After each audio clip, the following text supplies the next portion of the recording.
there was a lot of like outages and delays for the Solana network, where people were reporting up to like 2-hour waits for Solana deposits and withdrawals within like Coinbase and Binance. I'm gonna just correct you. I wouldn't say the network then, if you're gonna say Coinbase and Binance. Yeah, Coinbase had like delays of up to 2 hours. Binance actually froze all transactions with Solana. They're like, we're not doing this right now. Yeah, the Phantom was down. At one point I saw a report saying that Phantom was trying to transact about 800,000 transactions a minute, and that the Phantom platform just couldn't handle it. Wow.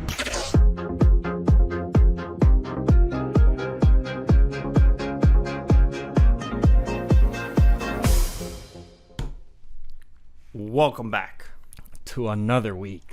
of your favorite crypto podcast, Sometimes Crypto. The Unscripted. Crypto podcast. Hey yo. Adding context, we are recording this in the morning on a Tuesday after inauguration, Yep. January 21st. right before US market opens. Yeah, literally right before. 30 minutes before US market opens. It is cold over here. I feel like I'm in Antarctica right now. It's hot where I'm at, so And I live in Florida, which is crazy. it's hot. I'm currently in Chile, living in Chile, so it's hot for me. So William, a lot has happened. A lot really did happen. A lot, yeah. Yeah. Yesterday was a big day for America. 2 days before, that was also big days for America, too. 2 days. The weekend brought a surprise that no one was expecting, I think. Not even a little bit. Like, we had no idea about what was going to take place. And what do you think? Weekend or yesterday? Where do you want to start? Let's start with the weekend. I like doing chronological order. All right, cool. So we broke out of the range, as we said it could happen, as we were closing above that Bitcoin trend line that we showed last week. That last We broke 4 hour above, we candle. closed. We pumped hard, and market was green. Dominance was dropping. Liquidity was flowing. USDT dominance was dropping, meaning money was being poured into Bitcoin, alts, everything in between. And then on Trump's crypto ball night, hours after, we got a Trump meme coin officially released by him and his team. Unexpectedly, inflows were slow because no one knew. Everyone thought either Twitter was hacked, he got hacked or something, and it was not the case. It was the actual Trump official meme token, and it sucked all the liquidity from the market pretty much. Yeah, all of it. A lot of people flew over to Trump token. It really sucked all the liquidity out. Let me load this up. So at peak price, pretty much, it had a fully diluted value of about $64 billion. Wow. And each token at that time was worth about $64. It actually could have been a higher fully diluted value. Let me pull up. Let me see if I can see a Trump token real quick. Yeah, let me see. Yeah, so it actually peaked around a $77 billion market cap, because it did peak at 77 for the most part. So, yeah, 77 billion flew into the Trump token, which is an astronomical number, just taking liquidity from everything else, because more money didn't really pump in. People just sold everything else to hop on that. Yeah. And within really a couple of hours, people were turning $1 million. Well, one guy specifically turned $1 million to $120 million. I am unaware if he was able to sell, if he sold, or anything else. I just know he went from 1 to 120 real fast. Wow. There are people who bought $20, $30, and He it was did $2,000-$3,000. That guy did what you're supposed to do: buy the rumor, sell the news, or at least he bought the rumor. I don't know if he sold the news. Yeah, he definitely bought the rumor. He's like, Trump token? Yeah. Say less. No verification needed. But to be $1 million in on a move like that, that's kind of crazy. Nah, that's ballsy. Yeah, that takes context, conviction. Only 20% of the supply is out. The other Mm-hmm. 80 is held by multiple Trump-owned entities, Yeah. making about the 80%, and that they have a very aggressive what's the word I'm looking for?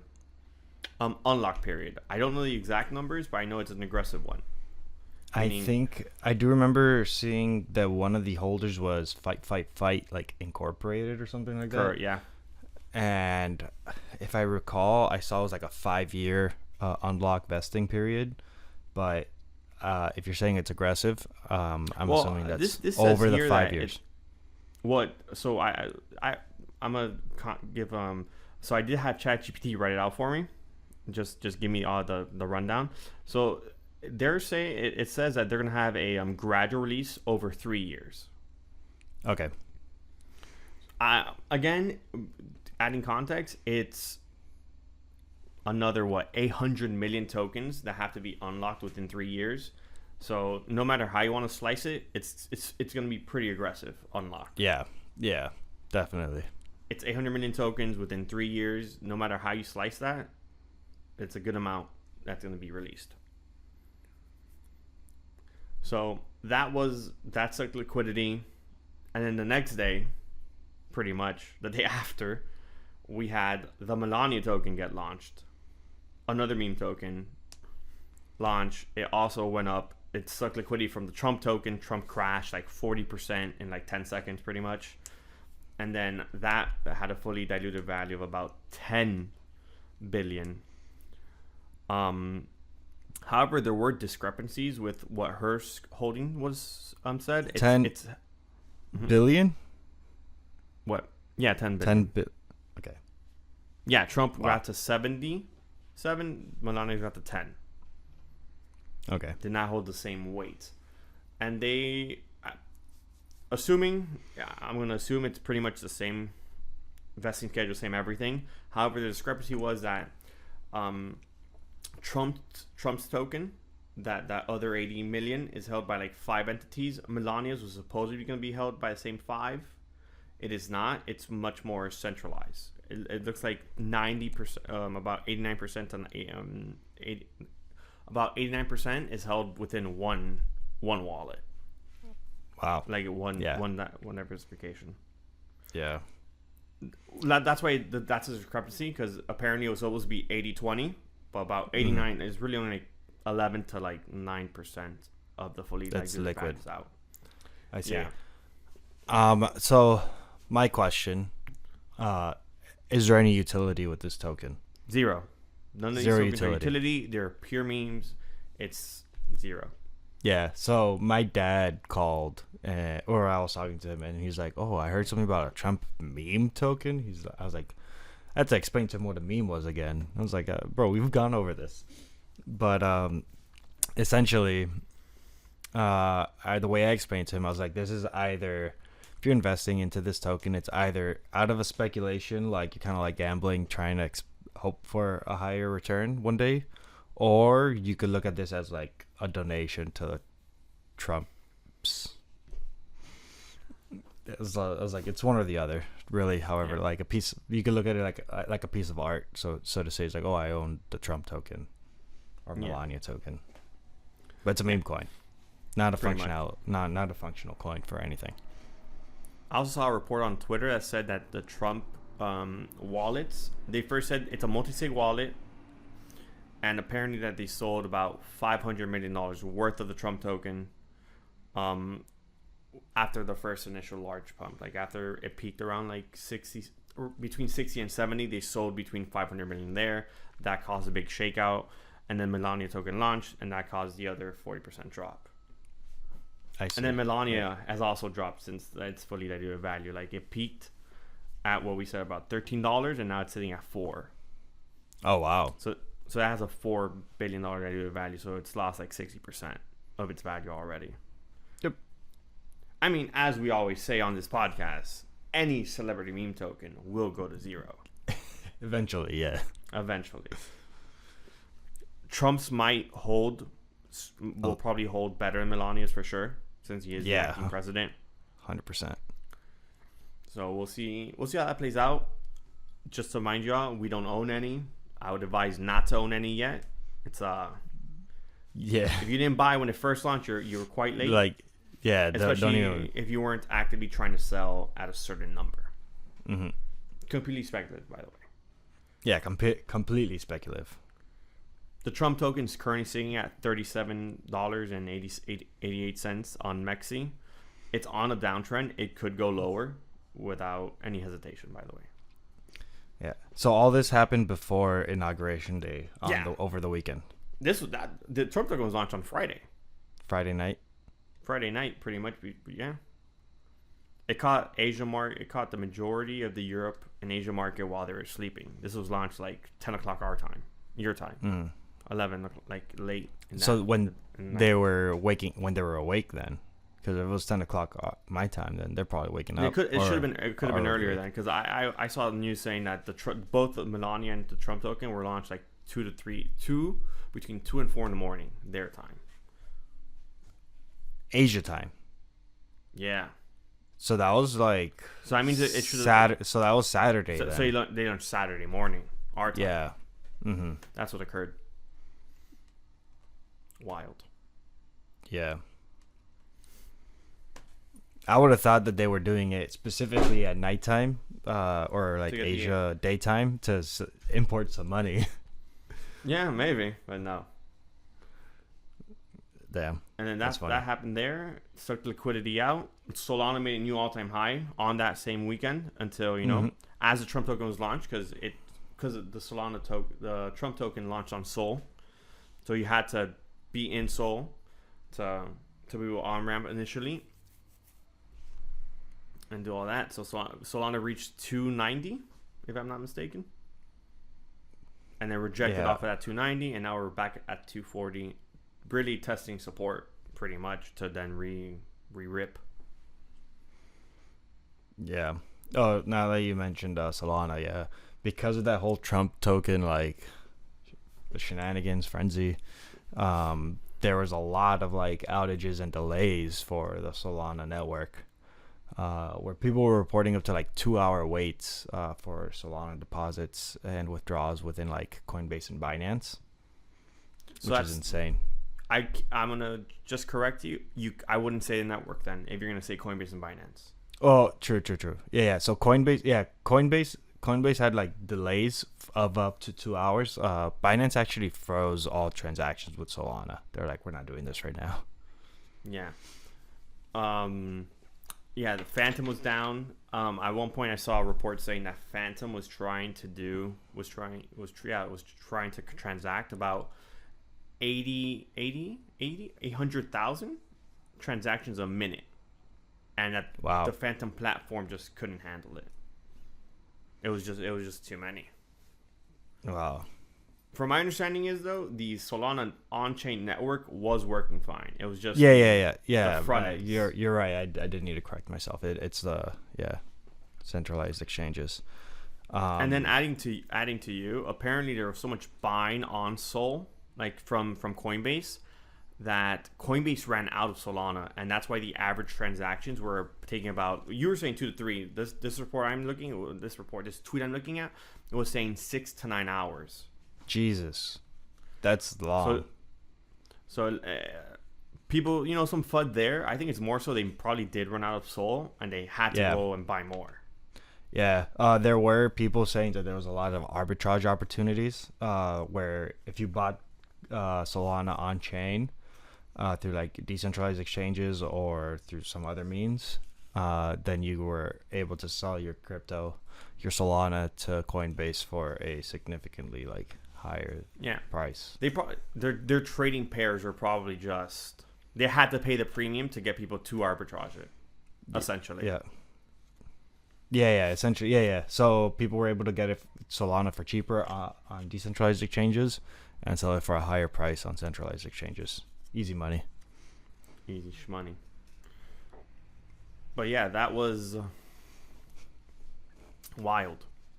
Yeah, so the official number that I see for the Solana price was $293.70.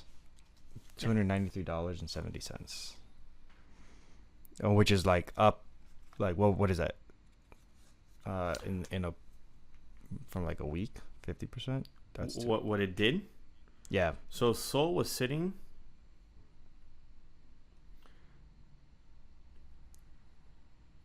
Okay, so our January. So yeah, I'll give you exact. So January Monday the 13th, Sol was sitting at 170. That's when we dipped. It pumped. On my exchange, it's gonna be a little higher since I'm using a different one. It pumped to that. It pumped to about 294.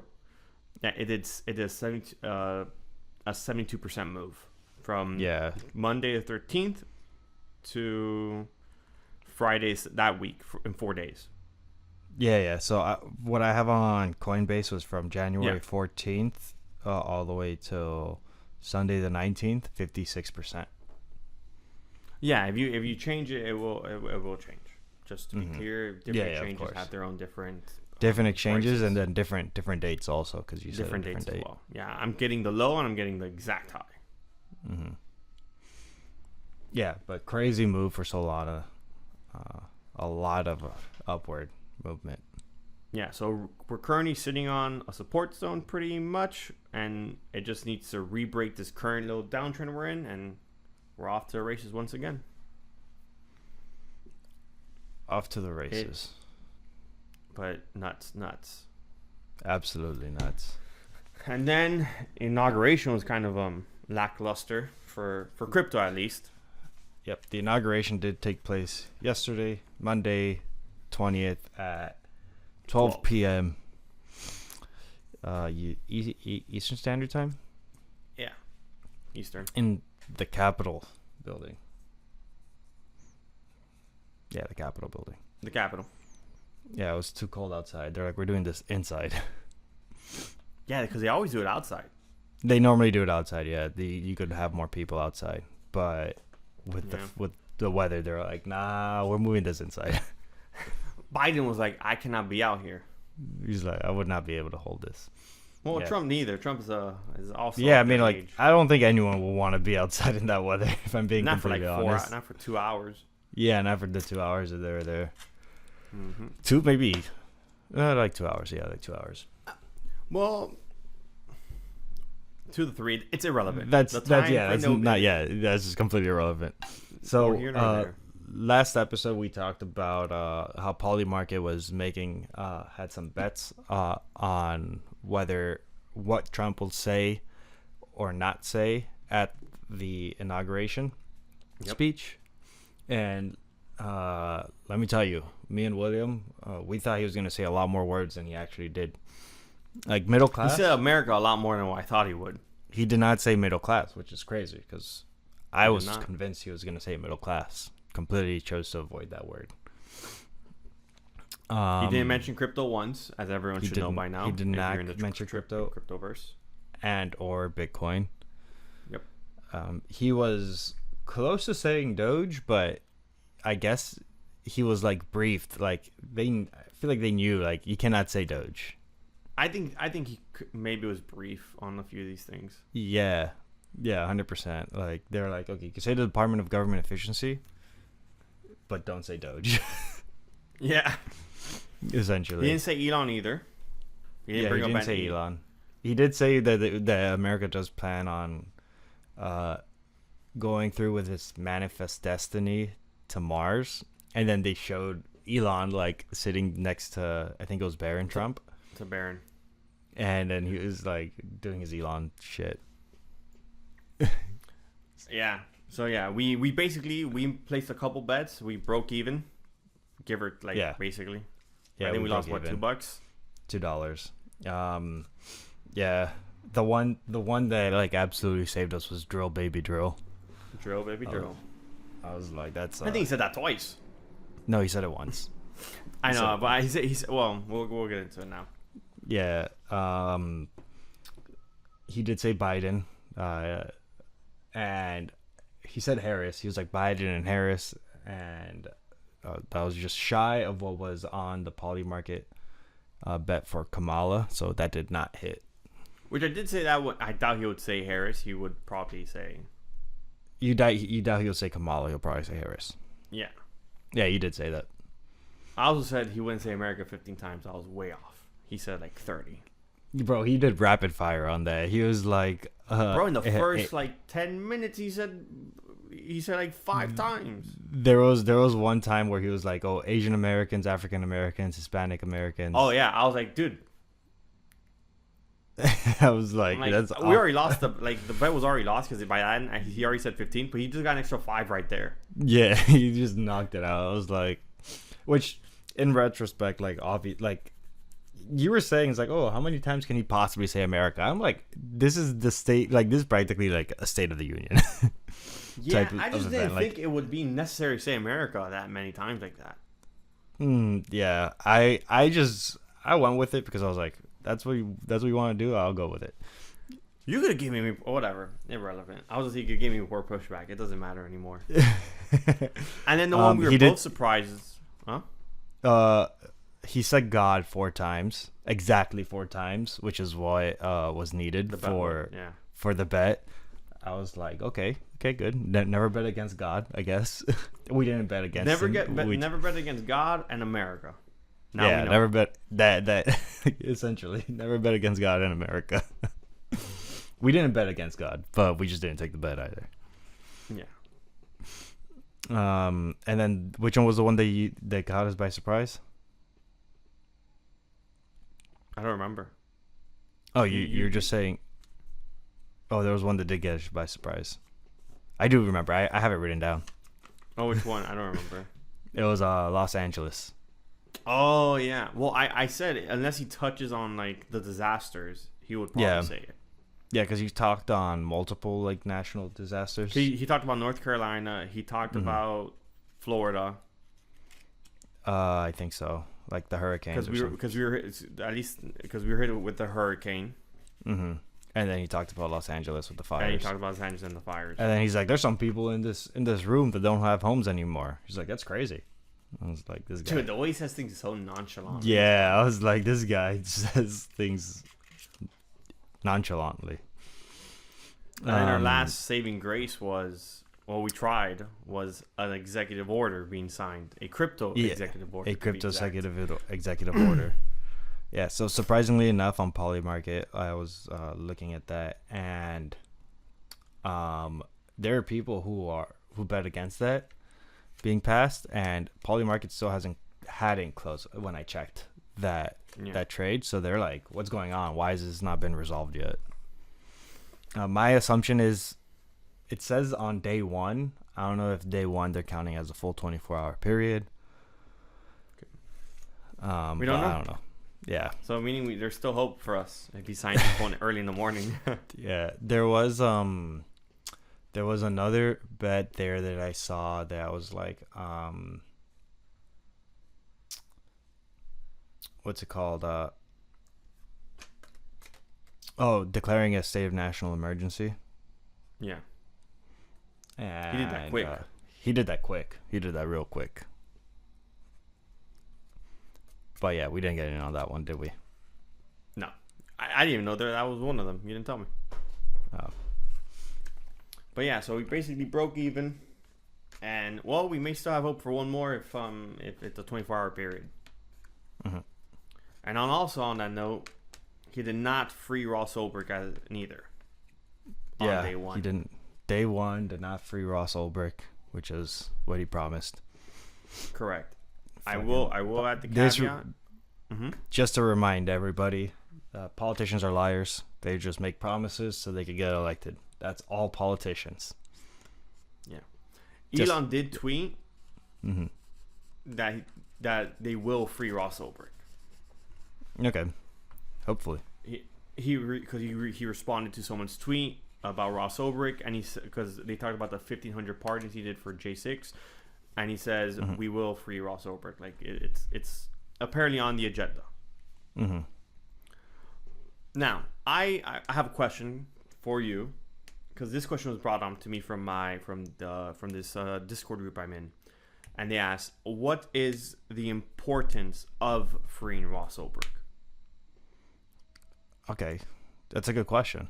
As in the community, what does it do for crypto freeing Ross Ulbricht? Well, for the most part, I would say it just shows that the government actually stands behind its concept of freedom of speech, of innocent until proven guilty. Because like Ross got charged for something that he did not do anything wrong. He made code, published that code, and people did with that like what they deemed to do. Like that was their right to choose to sell drugs or to sell guns. A risk that they were willing to take, not a risk that Ross was willing to take, because Ross did not sell illegal goods and substances. So like from my perspective, like it's just more so like justice. It shows that the government is willing to like actually fight for or like stand by what is right and what's wrong. And that goes a lot to like in hand with crypto, because of the fact that like crypto is not controlled by the government. It just allows people to do what they deem is right or wrong, giving us our freedom to act with the like possibility of being charged with a crime if you do something illegal. Hence innocent until proven guilty.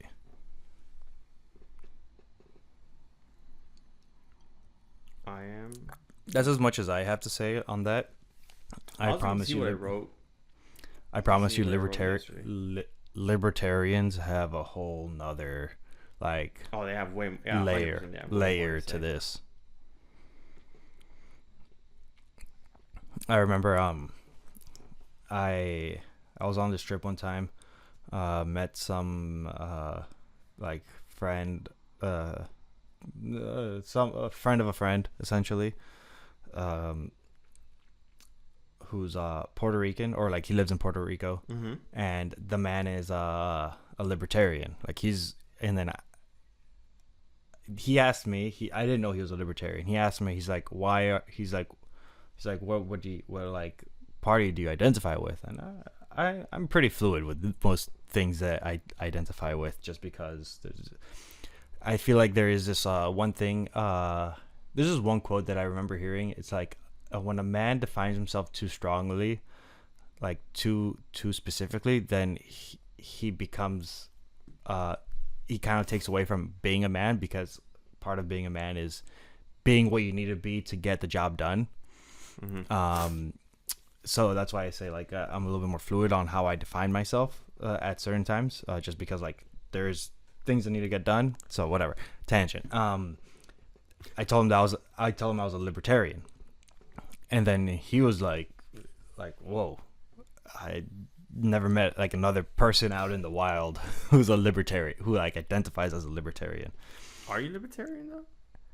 I agree with a lot of libertarian ideas, so that's why I told him that, because like I didn't agree with a lot of, like, based off the conversation that we were having, I was like, I don't like what the Republicans have to say, I don't like what the Democrats have to say. And I was like, I'm more in line, as of the way the conversation was going. I was like, I'm more in line with what libertarians like believe, so that's why I was like libertarian. I'm like, and then he was like, okay.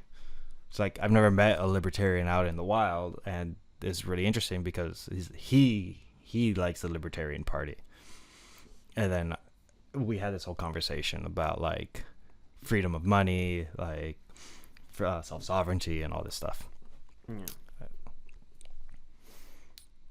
Very interesting, dude.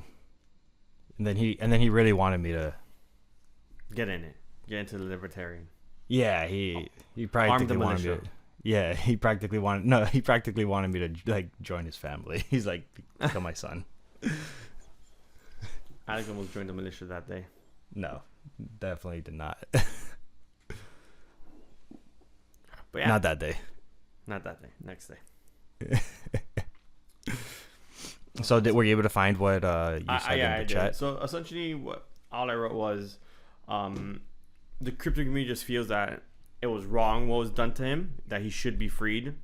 Like the sentence does not, what's the word? Fit the crime. Fit the crime. And that also it's a promise that Trump made to free him in the Bitcoin conference on day one, and he also said that in the Libertarian Convention. So he just kind of owes it to us to hold up that end of the bargain. Yeah. So Ross Ulbricht was sentenced to life in prison back in 2015 for creating Silk Road. So that's insane. Yeah. So I hopefully want to see him freed. I said day one. I still, unfortunately, it wasn't day one. That is sad. He said day one or week one. Yeah. If not day one. If not day one, ideally week one. I would want to see it the sooner the better. Being honest, if he's just gonna sign 100 executive orders, what's one more? Yeah. Even if it's I think not, yesterday he signed like 40 some executive orders. Like he signed he signed like a couple right after the inauguration speech, and then he signed like 9 more in front of everyone live, and then to return back to the White House to sign like 30 some more. Yeah. So yeah, maybe 50. But yeah, so it's a piece of paper. He can sign this, get him freed. It takes no time at all. Like Bitcoin Reserve or anything else does take longer. I'm not in a rush for those. Mm-hmm. But freeing Ross Ulbricht, commuting his sentence can be done much easier. Yeah, he pardoned everyone for January 6th. He freed 1,500 people. What's one more? If I'm being honest. Exactly. Yeah. We're being honest. What's one more? But hopefully we get to see, we see that done. The sooner the better, in my opinion. Yeah. So, additionally, Trump did have a couple more campaign promises. The couple, yeah. Yeah. First of all, that was very important was firing Gary Gensler. Whether or not he had the authority or jurisdiction to fire Gary Gensler is another story. But Gary Gensler resigned before that. Yeah. His last day in office was January 17th. So no more Gary. No, the Bye-bye, acting Gary. interim sec chair. Oh, I had it here. It is Mark Yuda. Okay. As of right now. I think the SEC does have to vote on if they're going to keep him or not. But he's currently the acting sec chair, who is crypto friendly through and through. He's one of the people who voted to get both the Bitcoin and Ethereum ETFs passed. I am particularly very happy that Gary got fired or resigned. Got out of that position because I watched his lectures on YouTube talking about cryptocurrencies and Bitcoin, and the man fully understands how it works. Fully. Like, he actually knows how Bitcoin and crypto works. Just to go into that position in the SEC and make rulings and give a big FU, completely opposite of how the technology functions. I'm like, okay, so you're just being an ass. Like, you straight up don't care. You're 100%. Either he was bribed, paid for to do that, or like with either power or money. Warren got into him. Got to him.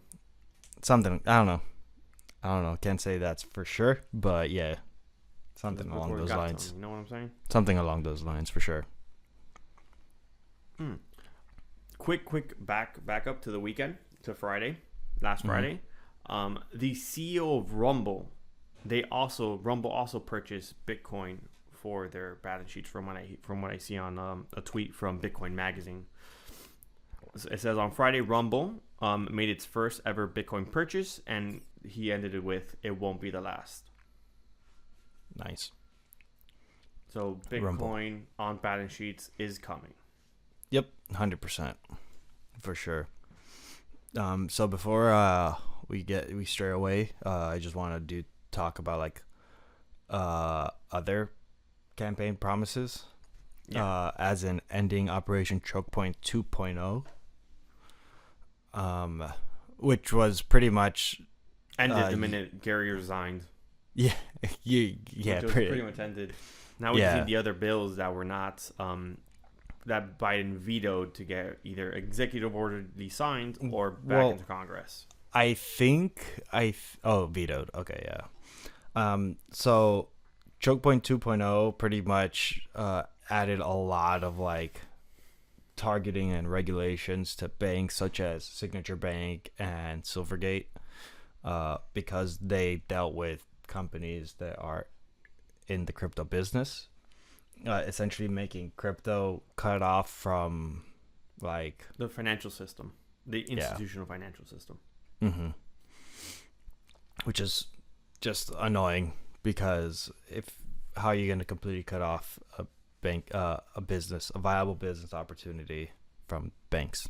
Kind of like what happened 100%. with, well, I want to say it's kind of what happened with like marijuana laws, like marijuana companies, but marijuana companies were federally illegal. Crypto is not federally illegal, so Yeah. it's literally worse than that. Then It's held hostage. It's held at a hostile point, but not illegal.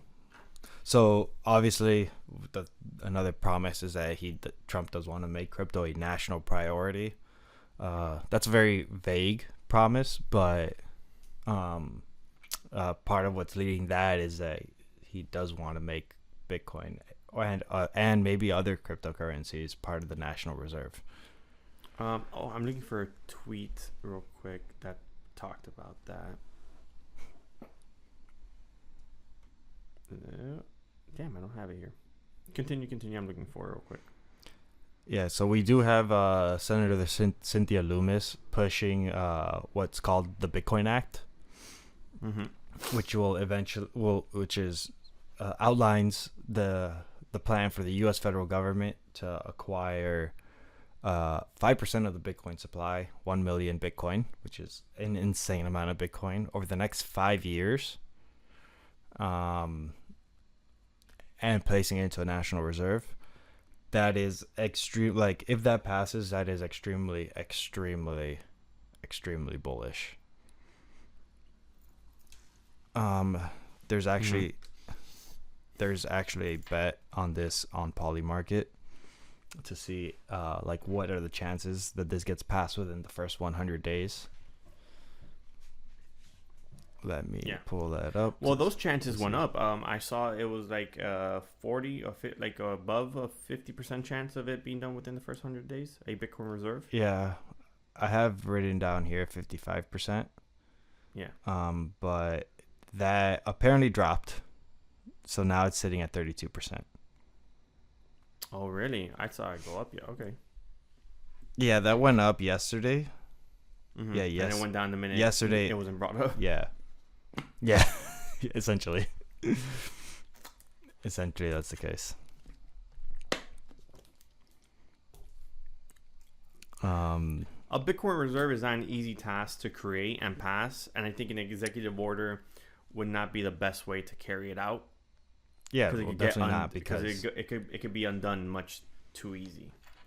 Yeah, literally, like the first thing that Trump signed at that podium event was get rid of all the executive orders. Executive orders Biden did, pretty much. Yeah.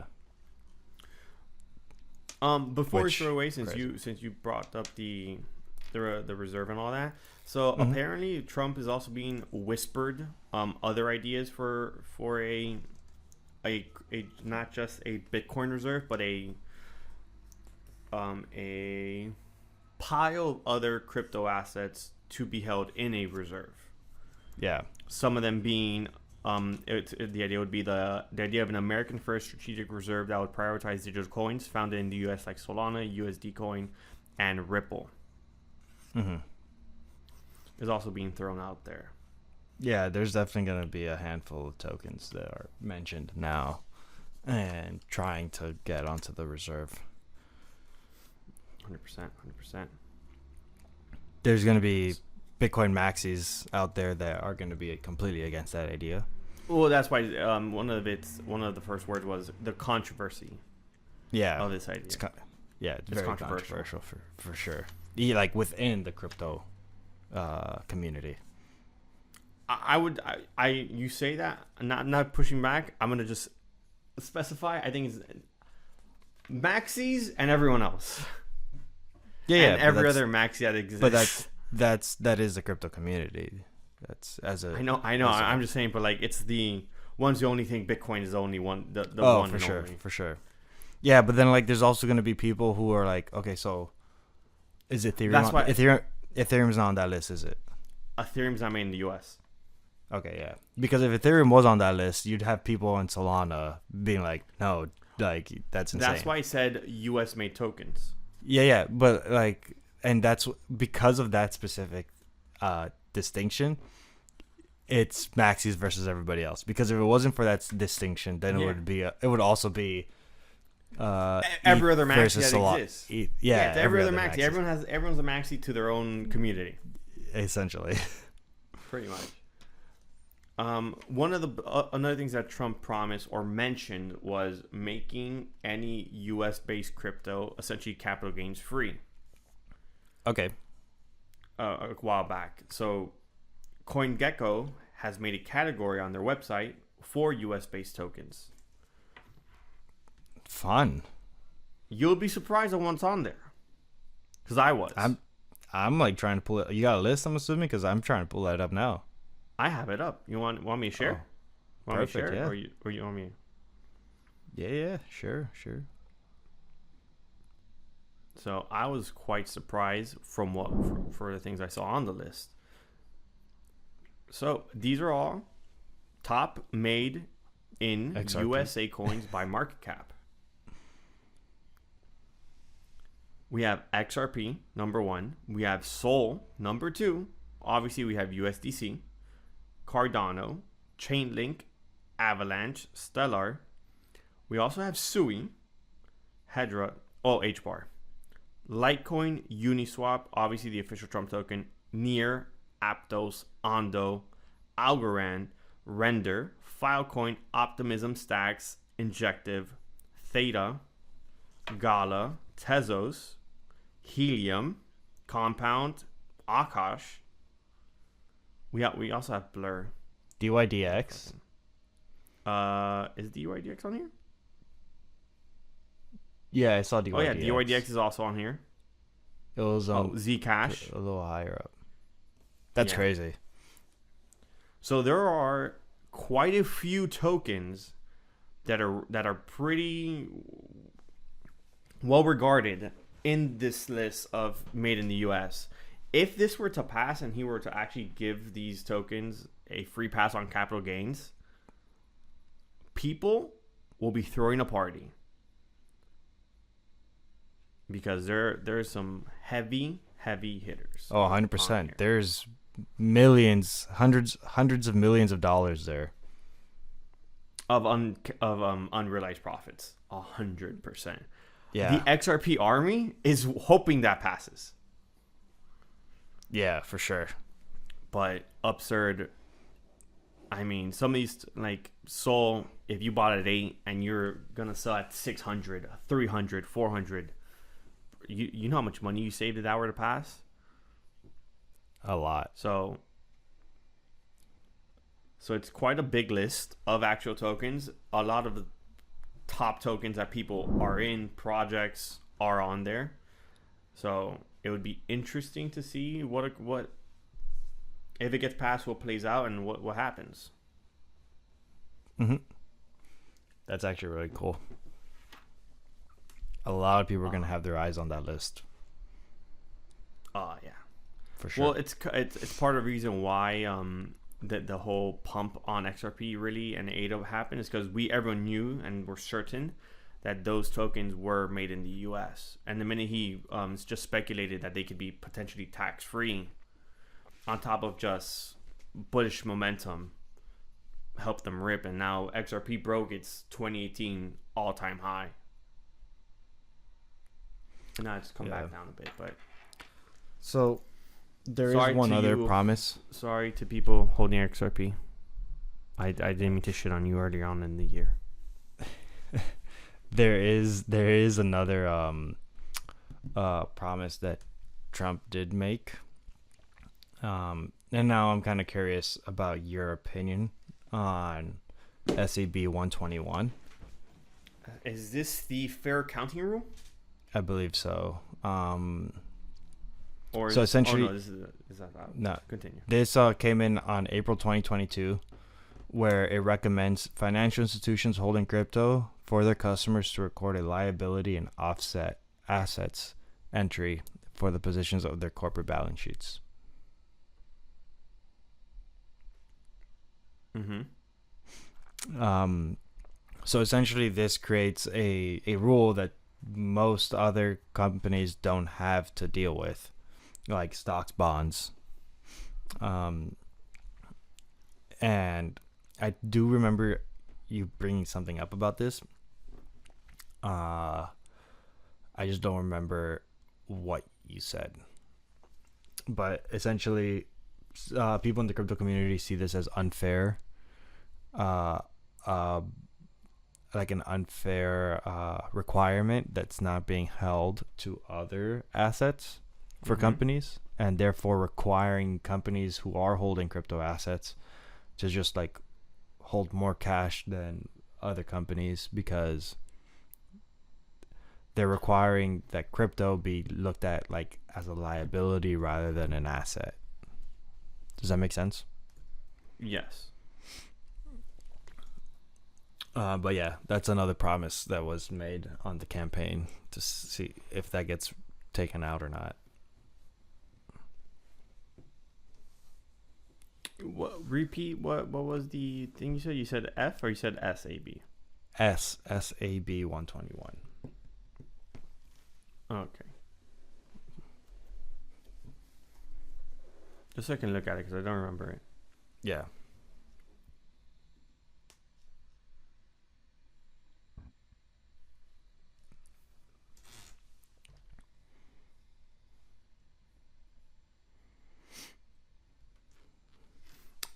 Yeah, okay. I remember. Yeah, they're making it liability. No, because the other one is FASB, which is a fair accounting, which means that they're allowed to, as the price of crypto goes up, they're allowed to readjust the price to the new account value, not the lowest value that it went to. And this one is just making them not SAB 121 is making them be a liability on their balance sheet versus an asset, which is part of choke point, by the way. It's part of the reason why companies don't want to hold it, because if it's a liability on their assets, it goes against their revenue. They're saying that if this goes to zero, this is how much money they would lose. Yeah. Or not that they would lose, not if it goes to zero. That this is how much money they're liable for holding the asset. Yeah. Better said. Correct. I see. And then, well, that pretty much sums up the promises that was made for Trump's campaign on crypto. Quite a few. Yeah, quite a few for sure. But we also have two new contenders for potentially signing. Do you want to talk about something else? No. Nah, I was just judging you for the way you're wearing your sweater, your jacket. Oh well, yeah, because I'm cold, but I don't want to have it over me because like I've worn this sweater for like the last 3 episodes, and I don't like how I look on camera with the sweater over me. I feel like I'm like. So I'm just like trying to stay warm without looking like a bum. That's about it. No, I just saw it. This is an interesting way of wearing the sweater. But continue. Nonetheless. So we got 2 new states who are proposing a Bitcoin state reserve. We got Massachusetts and Wyoming. Wyoming pretty much being the newer one. Bullish. Very bullish. That I couldn't check this out because I don't have a full active list, but apparently now we have 10 out of 50 states exploring the idea of a Bitcoin reserve. Can I add a little caveat here? Yeah. Let's say we don't get the Bitcoin reserve right as the way we wanted it to. It doesn't matter as long as every individual states decides to start buying Bitcoin on their own behalf. Yeah. If it doesn't happen at the federal level, it will happen at the state level. At the state level.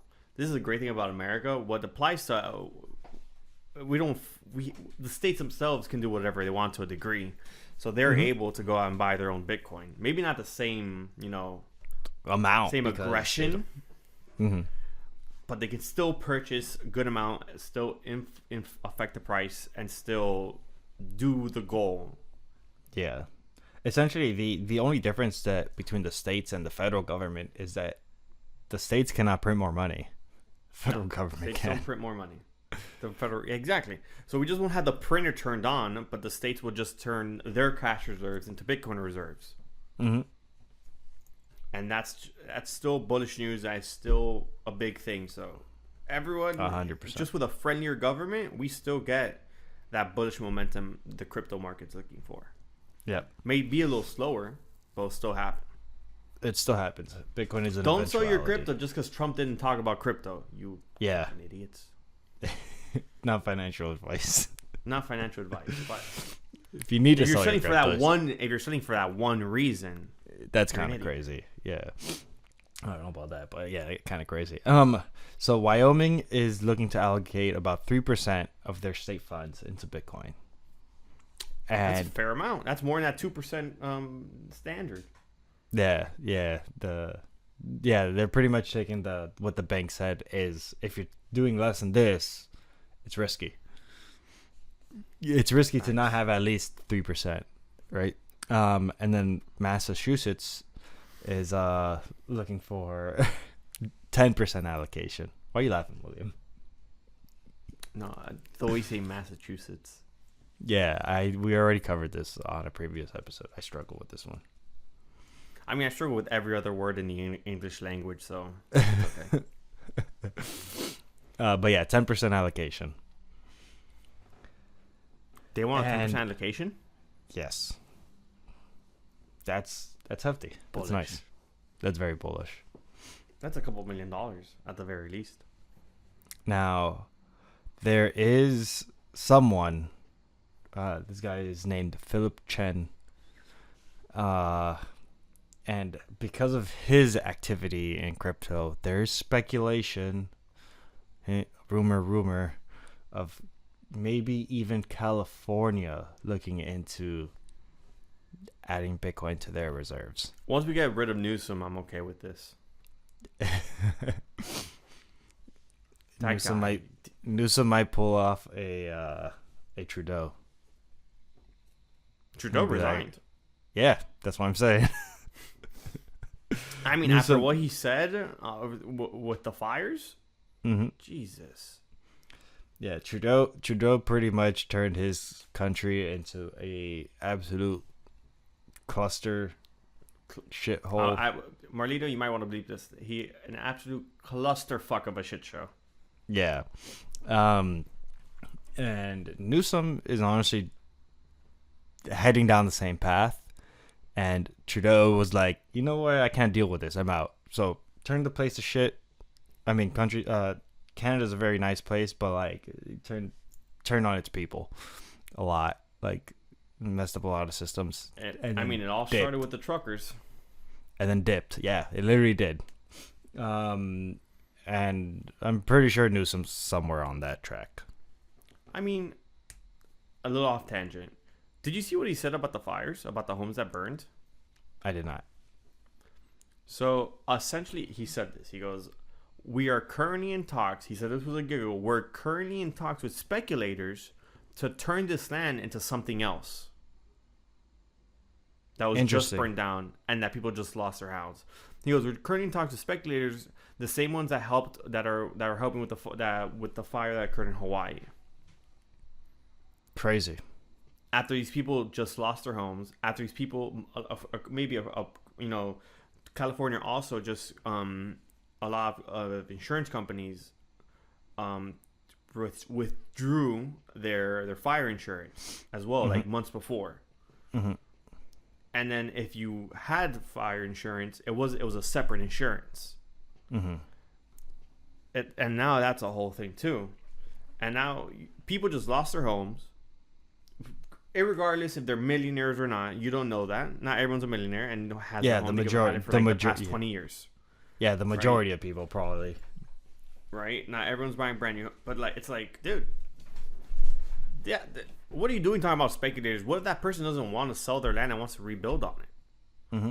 Like, who are you to come here and say that with a grin? Be like, no, we're gonna take the land back and do something else. What we want, like, do something we want with it or some bullshit. Crazy. Lunatics. But that's what he said, and it infuriated a couple people. Like, people were like, "I'll be hot." Yeah, she's like, "What do you mean change my land to something else? This is where I have my house, dude." Bro, I own the land. Yeah. And I'm not selling it. It's like, dude, crazy. Continue. Moving forward. Yeah, so we have about 10 states looking to get a Bitcoin reserve. I mean, it starts with 10, and then the more just pile on. Mm-hmm. And, So. Also, you did mention, he's like, if the Federal Reserve doesn't choose to do this, we still have the potential for the states to do this. Correct. To add to that...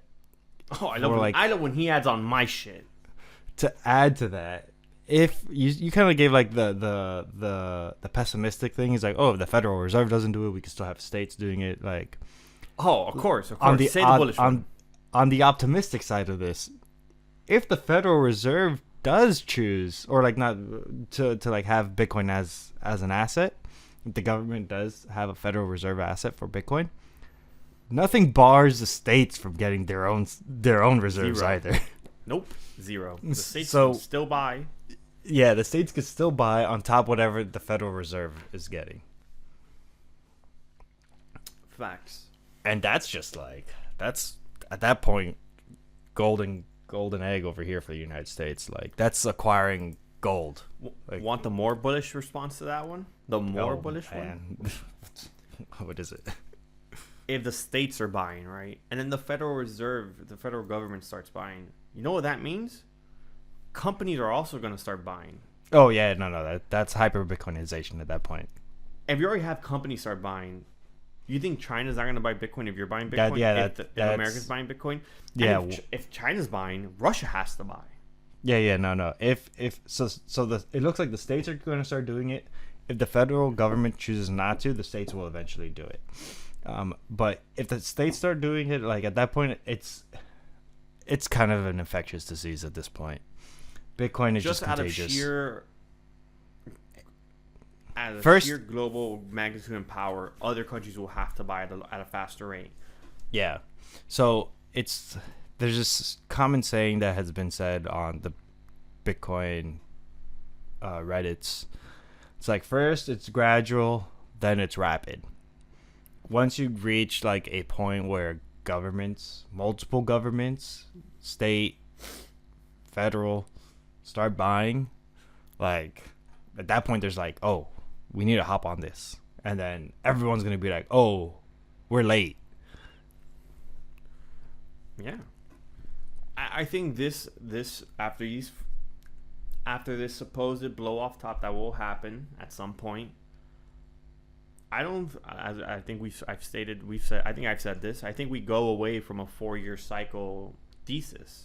Yeah, definitely. It's crypto be too intertwined with other mechanisms to have this 2-year bear market or this 700-day bear market. Well, 2-year bear, yeah. I mean, I think we still will have it, but not nearly to the degree that it is now. No, I never said we won't have. I'm saying we won't have the prolonged. We're going to be down for 2 years. Bitcoin's going to drop 70% of its value. Yeah. We're still. Yeah, maybe like a 20%, 10, 15, and gradually get smaller over time. But nowhere near the 60-50% anymore. No, individual tokens may have these astronomical pullbacks. Yeah, but that's a different story. But the larger tokens will gradually just diminish stabilize, especially if they become more institutionalized. Mm-hmm. We have an XRP ETF being filed. We have a Solana ETF being filed. We have all these other assets that are just being bought up at a rate where they're being intertwined with the financial system. Mm-hmm. What else you got for us? No, that's everything. That's all I got. That's all you got? I have something that also occurred. I have a Okay. few things we could touch on, and then we could either wrap up, blow our noses, whatever you want. So this was posted yesterday. How to buy crypto, Google searches just hit a new all-time high on Google Trends. Cool. Meaning retail or more retail is starting to look at how to buy crypto and how to get in. Which is a slow build-up. But they'll slowly start to gradually come back into this market. Which is just an exciting... It's just exciting to see. On to our favorite American-based financial company, World Liberty Financial. That's a joke. That's yeah. I was like, what are you saying? I don't care. So before Inauguration Day, Trump Liberty Financial spent $20 million USDC to buy 6,000 ETH at $3,300. Do you want to know what they did on Inauguration Day? To commemorate Trump's 47th president being Trump being the 47th president. What World Liberty Financial did? What they do? Okay, so Buy more ETH?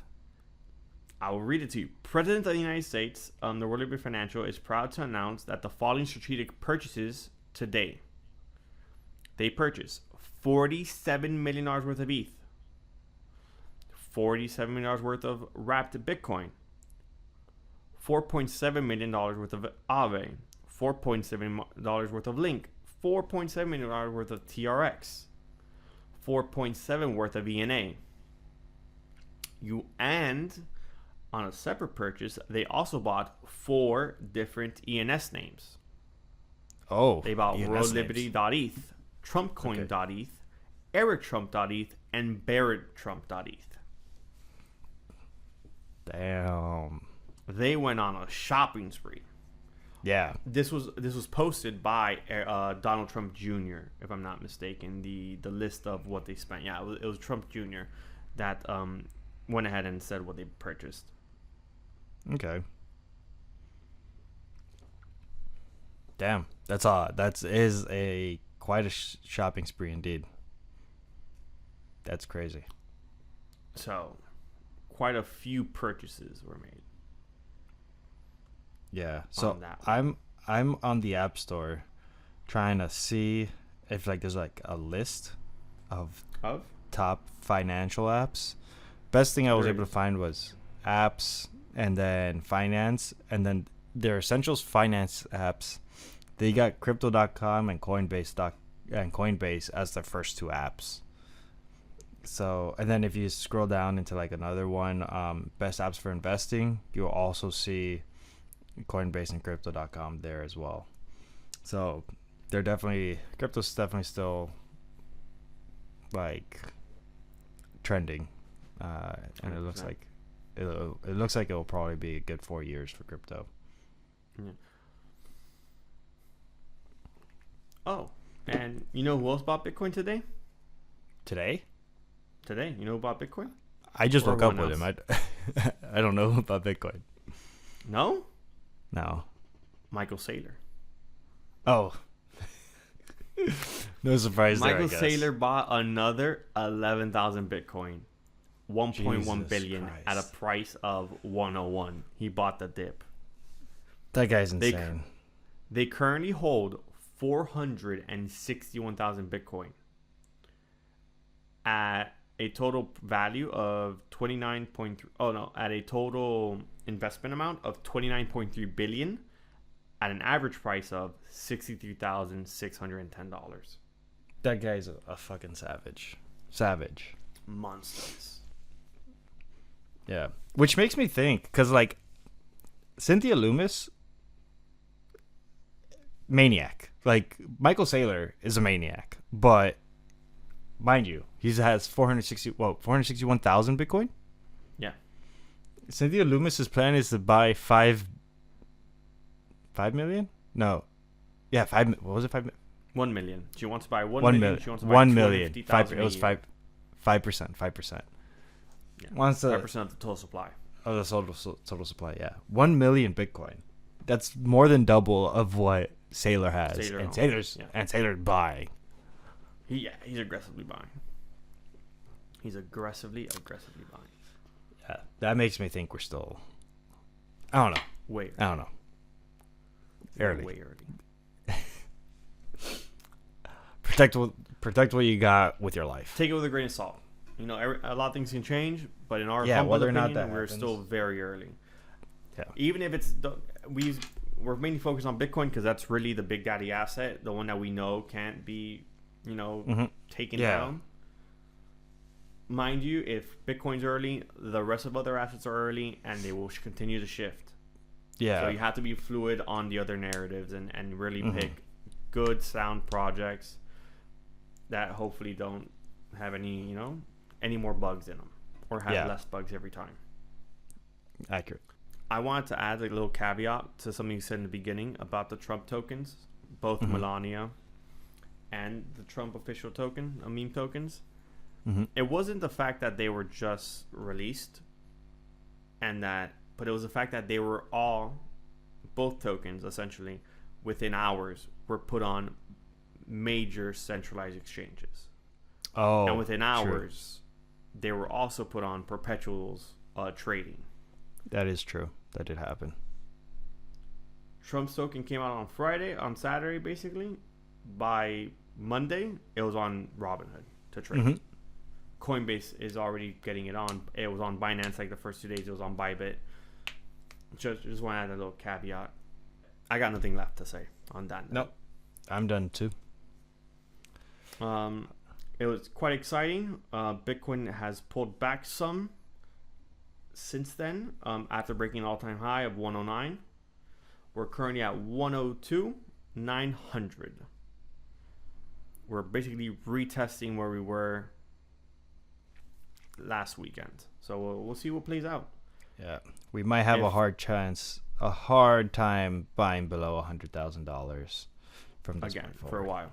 Yeah. We'll also see some volatility as Trump's inauguration comes down and market resettles after all this. So we'll have to wait and see what occurs. Really, it'll be a slow grind back up. But typically after inauguration, new president comes in, dominance does drop, Bitcoin begins to pump again, and typically February, March are the best times. Really, February are the best months for crypto. So we'll see what comes our way. Absolutely. That being said, please On leave that a note, like, comment, share, subscribe, follow. subscribe. Yep. Thank you for tuning in It's been another week of your favorite crypto podcast, Sometimes Crypto, the Unscripted Crypto Podcast. Ayo. Hey yo.